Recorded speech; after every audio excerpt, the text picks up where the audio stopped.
Assalamu alaikum. Welcome back from the ad break. You are still watching Prime Life. Now, this evening, we are speaking to Rethabile Ratsomo, who is the manager of the Advancing Non-Racialism Programme at the Ahmed Kathrada Foundation.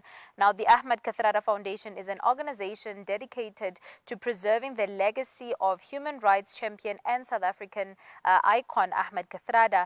Rethabile will be speaking about the event that took place this weekend called Women of Fortitude, where they honored the women of the 1956 Women's March. The recent tribute was to Lillian Ngoyi and Helen Joseph, who are the two icons of the 1956 Women's March, and we will be reflecting on their courage and the ongoing fight for global freedom. Thank you so much for joining us, Rethabile, and welcome to Prime Life.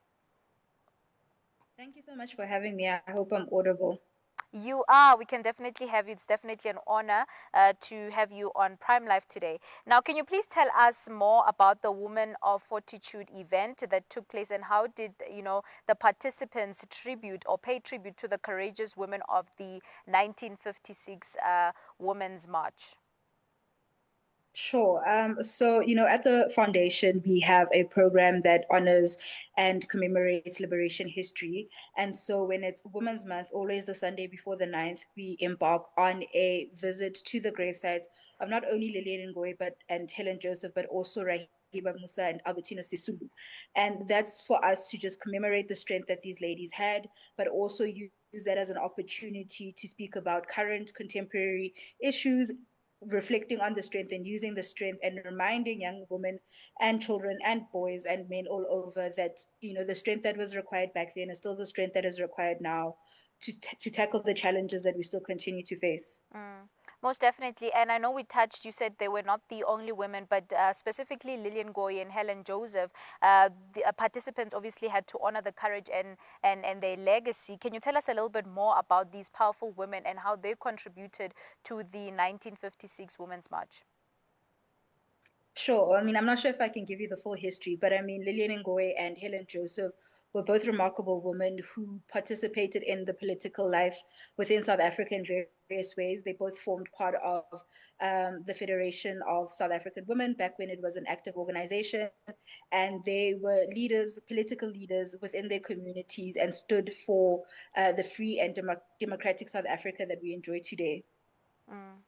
Most definitely. And now, how do you hope this event, could or inspired the participants to continue fighting for justice, not just for women in South Africa, women globally, but also, other people who are oppressed, such as the Palestinians? Sure. I mean, like I mentioned earlier, we use this as an opportunity to also reflect on the strength of these women, but use that as an opportunity to then speak on some of the current issues that we have as a country. And this year in particular, we had a focus on just, addressing GBV. We know that GBV is something that is present and prevalent within South Africa, and it's something that needs direct and urgent attention. And so that was something that we reflected on, and what is being done in society to address that issue. We also spoke about corruption in the healthcare system, and with that also honored the late Babita Deokaran as a woman who stood for what is right and uh, what you need to be in a democratic South Africa.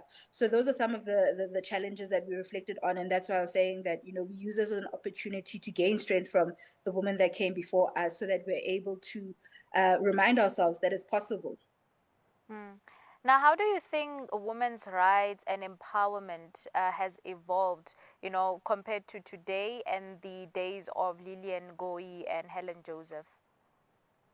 Sure. I mean, there's various challenges. I mean, I don't want to say that the challenges that exist today were not challenges that existed back then, but I think with the advent of democracy and some of the formalized equality rights that we have in this country, we've really seen women be able to take a step forward. But right now those challenges are still persistent. We still see the issues of women in leadership and how that is not something that is practiced everywhere. We still see the issues of GBV, the issues of women economically empowering themselves. Those are still issues that we face today, and it's not issues that necessarily were not present back then during their times. But I think it's something that has become more and more urgent and necessary for us to address as a nation.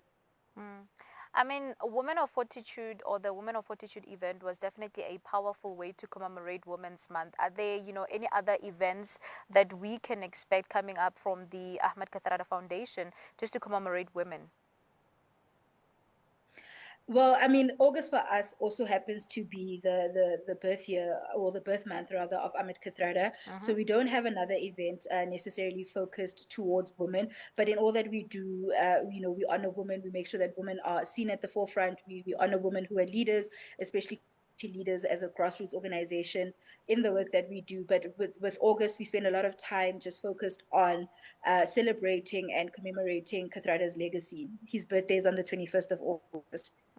I mean, thank you so much for sharing that with us. And, you mentioned some of the issues that women face in South Africa, like the GBV, inequality in workspaces, for an example. I mean, there's many of these issues that we face. But what do you think are some of the practical ways in which we can address these issues? Where do we start? I mean, I think we need to start firstly by having a conversation, right? To understand where everyone comes from. So I think as we're a foundation that very much believes in dialogue, and we know that dialogue has been at the forefront of moments of conflict within South Africa. But I think it's also important that we advocate for women. I mean, I think the previous speaker, if I'm not mistaken, spoke just about how a nation is nothing without women, and it's important that we protect women, we protect children the same way. Sorry, and I know I didn't mention this earlier, but Mm, the same way that we focused on the protection of women and children in Palestine, it's important that we protect women, and especially because they tend to be the backbone of society. We've seen even with in history the Women's March, people like Albertina Sisulu, who were women who brought their community together, was really seen as a leader in their community. So outside of just having a dialogue, it's important that we speak about reform in terms of workplace inequalities. It's important that we address and put in resources to addressing GBV, because we know that it's very prevalent within our country. So our aim also in doing this event is to put pressure on those who are able to change policy, those who are change makers in their own communities, but those also who possess leadership qualities to be able to bring forth the voice of just everyone and understand the situation when we speak about the inequalities that women experience in this country currently. mm.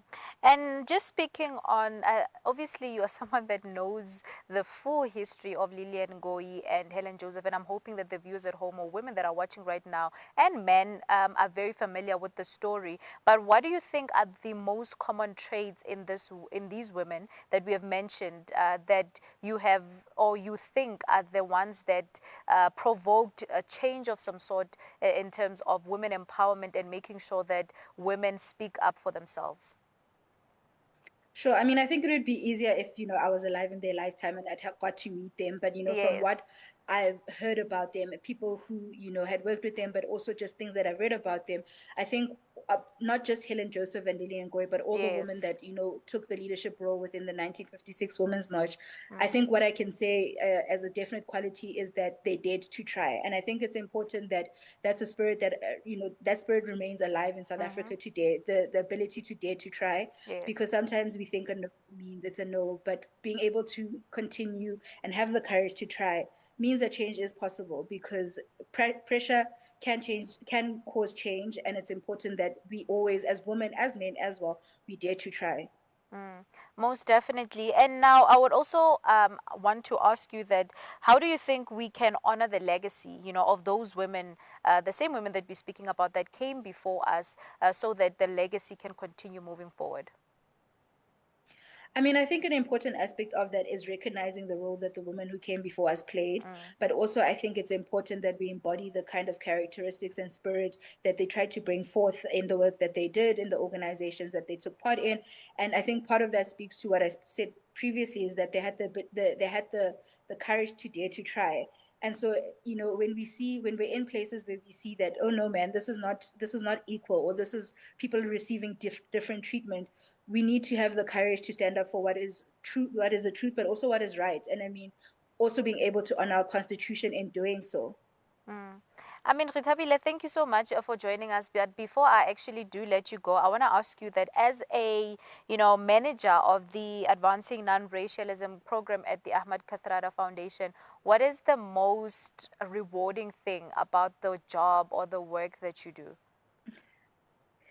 I think it's seeing the change. I think, when you're in a civil society organization, we often count our wins as sort of the big wins, right? But I think with the kind of organization that we are and the kind of work that you see, and the kind of education and awareness work that we do as well, it's so lovely to be in a room with young people, especially, and just see how and awareness of something can change the perception or just how it piques the curiosity. So I Mm, think being able to actually see the effect of our work as well is just something that is really a motivating factor. But also I think a big motivation for all of us at the foundation is just honoring Kathrada's legacy. I think if you know anything about him, you'd understand just what an honorable, what a great man he was. And mm. every day being, what we consider ourselves as legacy bearers, it's really an honor. Mm, most definitely. I mean, before I know I said before I let you go like 100 times already because this interview is just so it's good. I mean, it's flowing and I'm loving everything that you're saying. But is there anything else that we might have left out in the conversation that you'd like us to, or that you'd like to add to the conversation before you leave? No, not necessarily. I mean, I think what I would want to do maybe is a call for more people to join us. Yes. As much as we do the Women's Trail, we also do other historical sites throughout the year. I mean, in March we visit the Sharpeville Cemetery, and we commemorate the lives of the 69 people lost. It's really important that people get to understand our history, not because it's necessarily just where we come from, but to understand why, when we speak about certain issues today, that we understand just how far the journey has come and why it is that we need to still be as courageous as those that came before us. I mean, a lot of young people today don't necessarily know the history of our country, and I think that then tends to lead them to think naively about certain things, or think that some problems are for the past and not necessarily in the present. And I think in such events that we have is really an open opportunity to be able to firstly learn the history of our country, but also interact with people who actually believe that they have a role to play in making sure that South Africa is a South Africa for all. So, I mean, I would just ask that, in the next year, but in also upcoming events that we have that commemorate the history of our country, for people to come and join us, because it really is powerful conversations that take place. Mm, most definitely. But thank you so much, Rethabile, for joining us and just for giving us insight on the Women of Fortitude event that took place and what to also expect from the foundation. Thank you so much for having me. Thank you so much, viewers at home. That was, Rethabile Ratsomo, who was speaking to us about the Women of Fortitude event that took place over the weekend. And I hope this helped you or this left you feeling inspired in terms of the likes of the women that we're speaking about, Lillian Goyi, Helen Joseph, and the great work that they have done and the pavement that they have laid for the next generation to continue daring to say something, daring to do something, as Rethabile has said. But without wasting any time, let's go to a quick break. We'll see you right after this.